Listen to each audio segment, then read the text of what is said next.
Pueden tomar asiento, hermanos. Vamos a hablar esta noche acerca de la necesidad de permanecer hambriento. Hay una pregunta en lo que vamos a hablar esta noche. Y la pregunta es, ¿todavía no encuentras lo que estás buscando?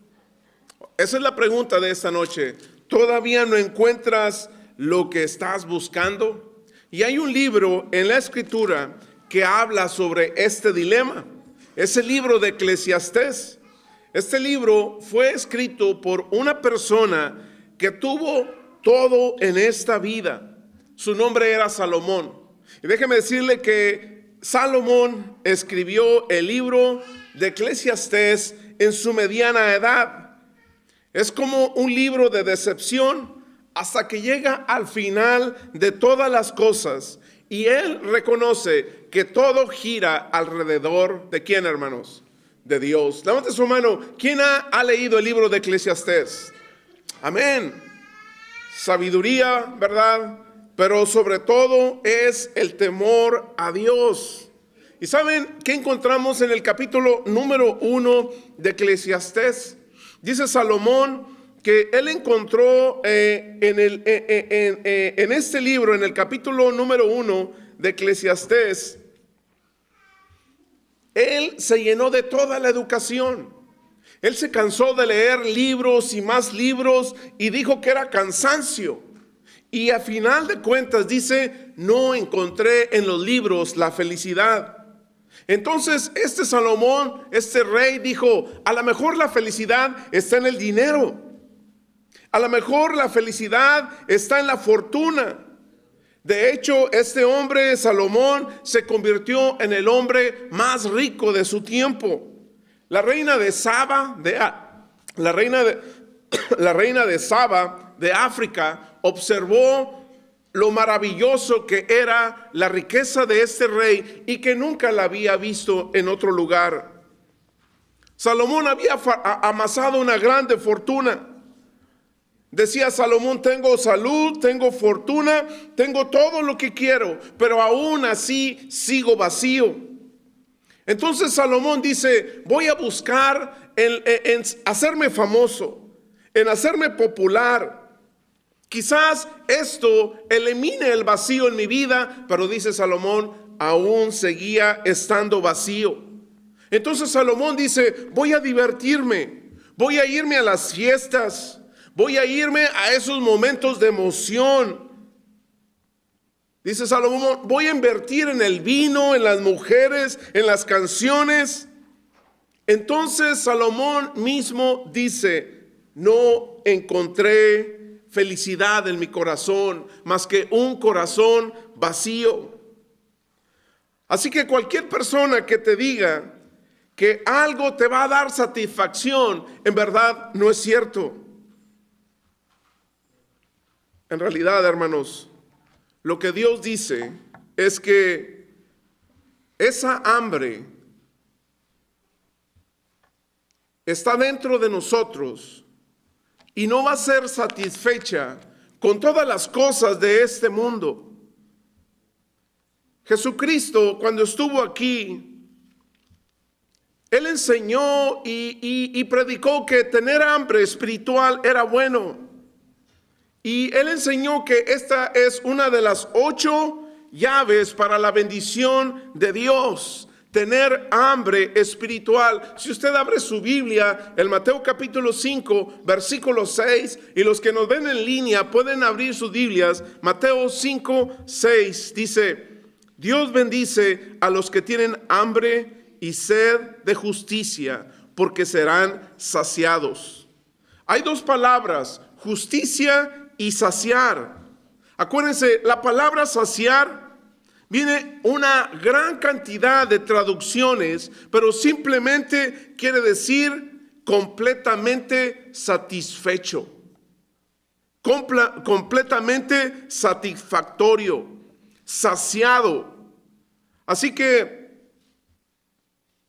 la pregunta que nos surge aquí es, ¿qué es justicia en este mundo?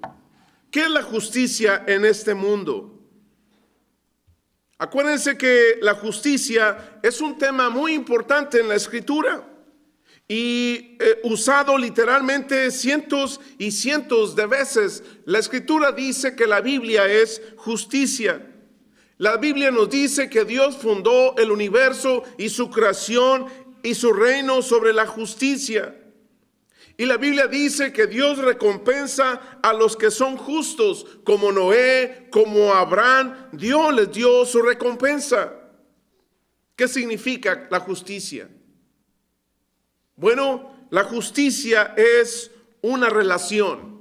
¿Pero en qué sentido una relación? Es una relación de estar bien ¿con quién? Con Dios. Romanos 1:17 dice, esa buena noticia nos revela cómo Dios nos hace justos ante sus ojos. Cómo Dios nos hace justos ante sus ojos. Entonces, la justicia es una relación de estar bien con Dios. La segunda cosa que es la justicia es un estilo de vida. Vivir de la manera correcta que Dios pretende. En primera de Juan capítulo 2 versículo 29 dice, todo aquel que practica la justicia es hijo de ¿quién? Es hijo de Dios. Muchas personas, algunos dicen por ahí, todos somos hijos de Dios. No, todos somos criaturas de Dios. Pero ¿quiénes son los hijos de Dios? Todo aquel que practica la justicia de Dios es un hijo de Dios. Esto es una relación, esto es un estilo de vida. La pregunta que le surge a usted a lo mejor es, ¿por qué me debería de interesar en la justicia de Dios cuando mis amigos, mis compañeros de trabajo, mi vecino, las personas que te rodean no les interesa? ¿Por qué debería de importarte la justicia de Dios? ¿Por qué deberías estar bien con Dios? ¿Por qué deberías tener hambre y sed de justicia? Por dos simples razones. La primera es que es la única manera de vivir. Y la segunda es la única manera de ir al cielo. Por eso estamos aquí esta noche. Por eso estamos aquí este día. Porque sabemos que es la única manera de vivir y es la única manera de ir al cielo a través de la justicia de Dios. En el libro de Proverbios, escrito por Salomón también, capítulo 12, versículo 28, dice, en el camino de la justicia se halla la vida, pero por ese camino se evita la muerte. ¿Qué significa esto que está diciendo aquí Salomón? Significa que estabas desconectado con Dios. O sea que estabas existiendo, pero en una manera desconectada con Dios. Y muchas veces la sociedad en este mundo existe, pero en una manera desconectada con Dios. ¿Para qué fuimos hechos, hermanos? Fuimos hechos por Dios y para Dios. Si no vemos la vida en esa manera, no tiene sentido. ¿Saben? Vivir no se trata de acumular cosas. Abran el garage de las casas. Abran el ropero de las casas. ¿Qué encontramos, hermanos? Que no cabe en las cosas. Hermanos, el punto aquí que vivir es conocer a Dios. O sea, usted elige ir al cielo o vivir sin Dios. Es una elección, hermanos. La pregunta aquí es, ¿cuál es el plan de Dios para hacernos justos? Hay un plan de Dios. Bueno, ¿cuál es ese plan? Hay una noticia. El plan de Dios para hacernos justos es estar bien con Él. El plan de Dios, acuérdese, para hacernos justos es estar bien con Dios. Bueno, ¿qué tengo que hacer para estar bien con Dios? La cosa número uno que yo tengo que hacer en mi vida es, no puedo autojustificarme. No nos podemos hacer justos a nosotros mismos. ¿Por qué? Porque somos imperfectos, cometemos errores. Nuestros estándares están por abajo de los estándares de Dios. Tenemos problemas para cumplirlos. En el libro de Jeremías, capítulo 13, versículo 23 dice: ¿puede el leopardo quitarse sus manchas? La respuesta es no. ¿Puede alguno de ustedes a una persona imperfecta volverse perfecta? La respuesta es no. En Eclesiastés 7:20 dice: no hay en la tierra nadie tan justo que haga el bien y que nunca peque. No hay nadie en la tierra, en ningún lugar en este planeta, no hay nadie quien haga el bien y peque. En Romanos 3:20 dice: nadie llegará jamás a ser justo ante Dios, porque por hacer lo que la ley manda. La ley sencillamente nos muestra lo pecadores que somos. Realmente que la única persona que piensa que ha cumplido las leyes de Dios son aquellos que no lo practican, porque las leyes de Dios son perfectas. ¿Quién de nosotros es perfecto? Nadie. La segunda cosa que tenemos que hacer dentro del plan de Dios para estar bien con Él es que Dios envió a Jesús para pagar por mis pecados. ¿A quién envió Dios? Envió a Jesús. ¿Para pagar por qué? Por lo que la vajilla rota que yo hice. Jesús pagó el precio. Dice la Escritura: la paga del pecado es que es muerte. Cuando Jesús estaba en la cruz, Jesús dijo una palabra muy importante. Dijo: consumado es. O sea, el precio está pagado por todos. Esas son buenas noticias. Y déjame decirle que esa es la diferencia entre cualquier religión, cualquier filosofía o cualquier punto de vista global. Todas las religiones pueden ser resumidas en una palabra, y es la palabra hacer.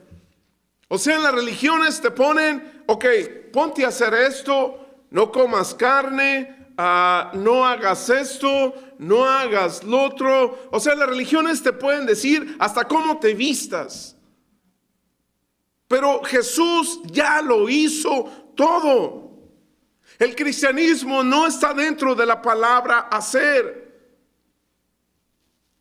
En resumen, la palabra es que ya está hecho. Hace 2000 años en la cruz Jesús dijo: consumado es. En Romanos capítulo 3 dice: pues todos hemos pecado, nadie puede alcanzar la meta gloriosa por Dios. Sin embargo, con una bondad que no merecemos, Dios nos declara justos por medio de Cristo Jesús. Dice que nos liberó del castigo de nuestros pecados, pues Dios ofreció a Jesús como el sacrificio por el pecado. Las personas son declaradas justas a los ojos de Dios cuando creen que Jesús sacrificó su vida al derramar su sangre. Saben, Jesús nos dio dos símbolos para que nosotros nos acordemos de su sacrificio. Dos símbolos nos dio Jesús: la comunión y el bautismo. La comunión de la que participamos cada domingo. El jugo representa la sangre de Cristo. El pan representa el cuerpo de Cristo. ¿Dónde? En la cruz de Jesús. El bautismo simboliza la muerte cuando eres sepultado en el agua completamente. Y cuando sales del agua, simboliza la resurrección. Así que, hermanos, es importante para Jesús que nosotros recordemos estas cosas. El plan de Dios para hacernos estar bien con Él es: todo lo que hago es aceptar por fe lo que Él hizo por mí. Yo acepto por fe lo que Dios hizo por mí. O sea que yo creo en Jesús como mi Salvador, me bautizo en el nombre del Padre, del Hijo y del Espíritu Santo y sigo una vida cristiana. Déjame decirle que ninguna cantidad de trabajo te va a hacer justo. No importa si trabajas mucho o si trabajas poco.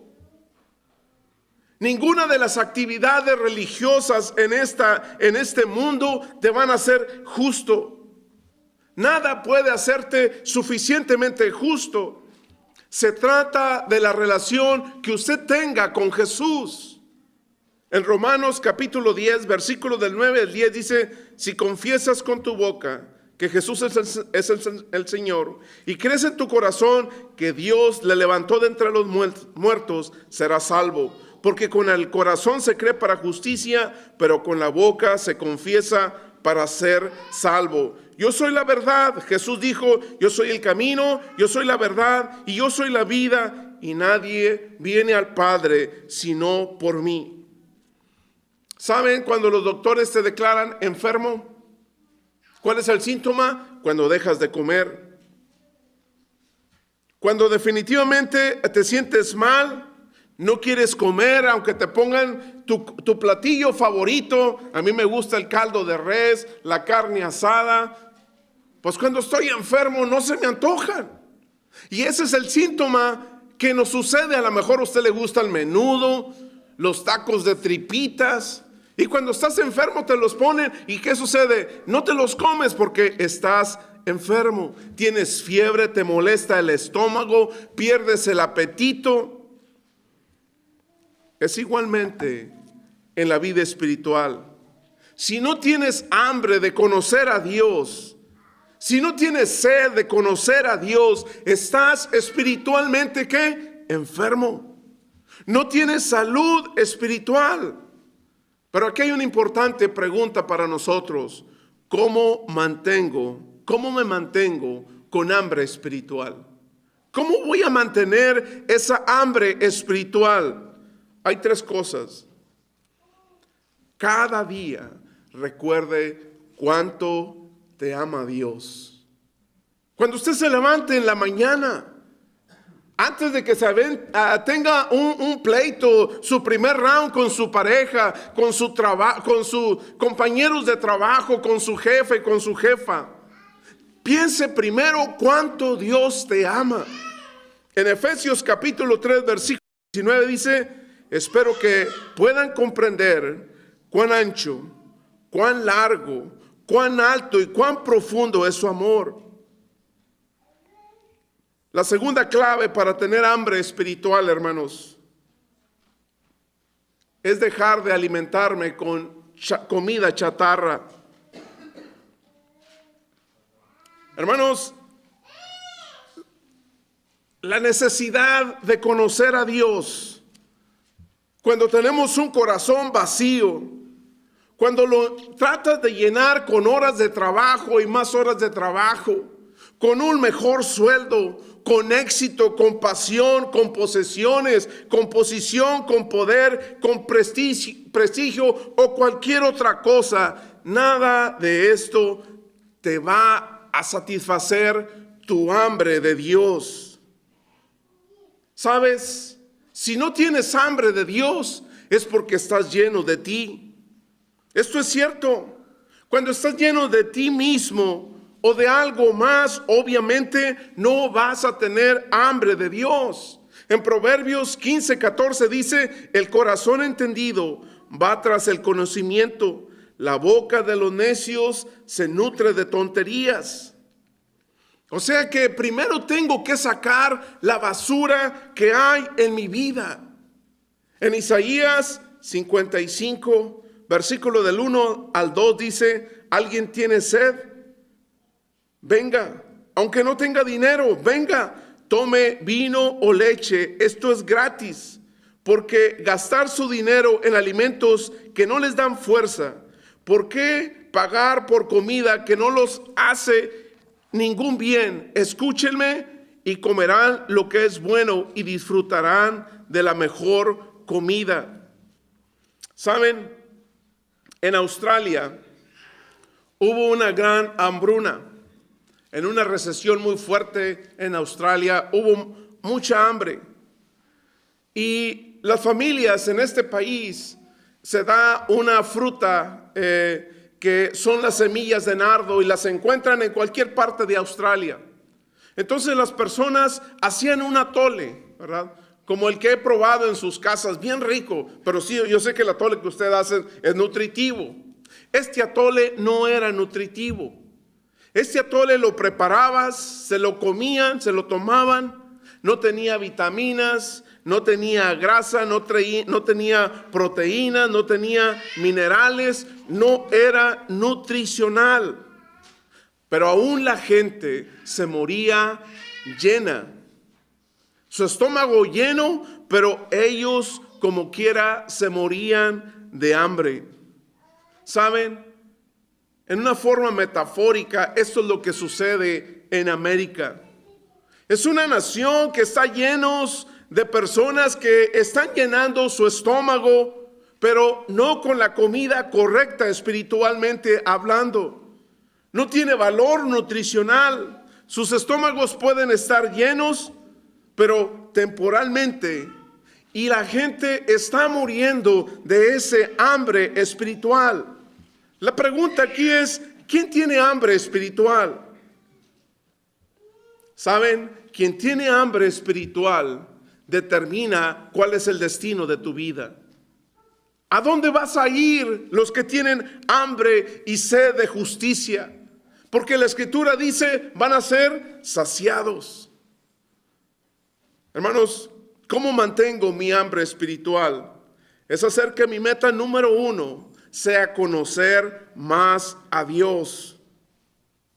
Es como mantienes tu hambre espiritual, haciendo que tu meta número 1 sea conocer a Dios. No se trata del éxito, no se trata de la felicidad. La felicidad, hermanos, es la añadidura de conocer a Dios. En el libro de los Salmos, capítulo 63, versículo 1 dice, oh Dios, tú eres mi Dios, yo te busco intensamente, mi alma tiene sed de ti, todo mi ser te anhela, cual tierra seca, extenuada y sedienta. Hermanos, David escribió el Salmo 63 en el desierto de Judea. Allí escribió David el Salmo 63. Quizás a lo mejor algunos de ustedes están pasando por un desierto en tu matrimonio, un desierto en tu trabajo, en las finanzas, en las relaciones.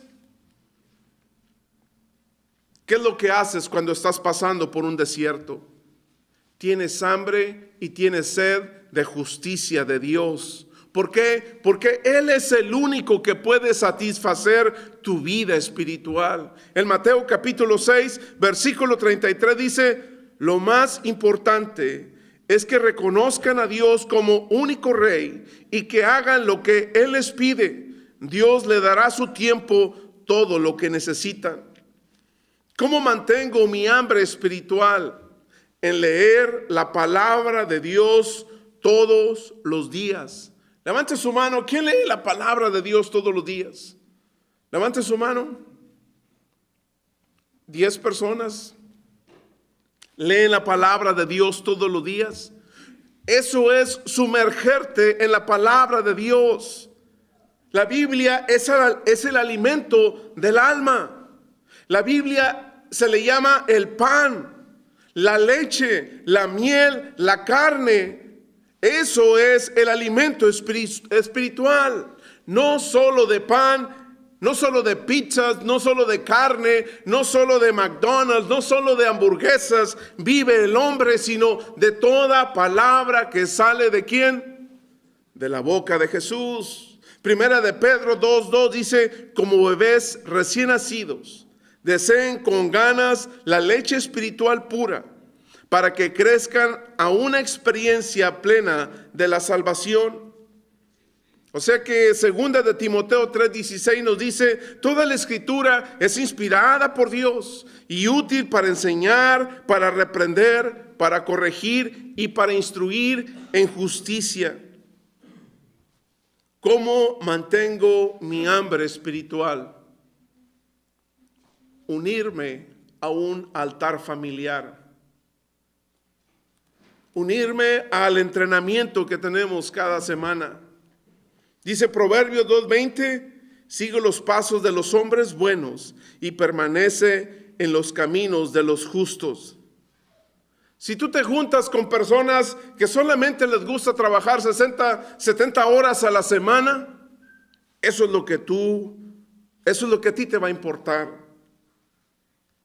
Si te juntas con personas que solamente les gusta los deportes, el soccer, el voleibol, el básquetbol, eso es lo que a ti te va a importar. Pero si te reúnes con personas que tienen hambre de Dios, eso es realmente lo que a ti te interesa. Por eso tú estás aquí en esta reunión, porque tienes hambre de Dios. Y tú sabes que la única manera de ser saciados es a través de la justicia de Dios, no de las cosas superficiales del mundo. El mundo es pasajero, sus cosas son pasajeras, pero lo que es eterno es la justicia de Dios en nuestras vidas. Así que voy a invitarlos a que se pongan de pie, y si alguno de ustedes en esta noche quiere entregar su vida a Jesús, si alguno de ustedes en esta noche quiere entregar su vida a Cristo, puede venir al frente mientras cantamos esta alabanza. Cada domingo hacemos la misma invitación. Cada domingo los invitamos a que entreguen su vida a Jesús, aquellos que no lo han hecho. ¿Por qué? Porque definitivamente aquellos que han atravesado por un desierto en su matrimonio,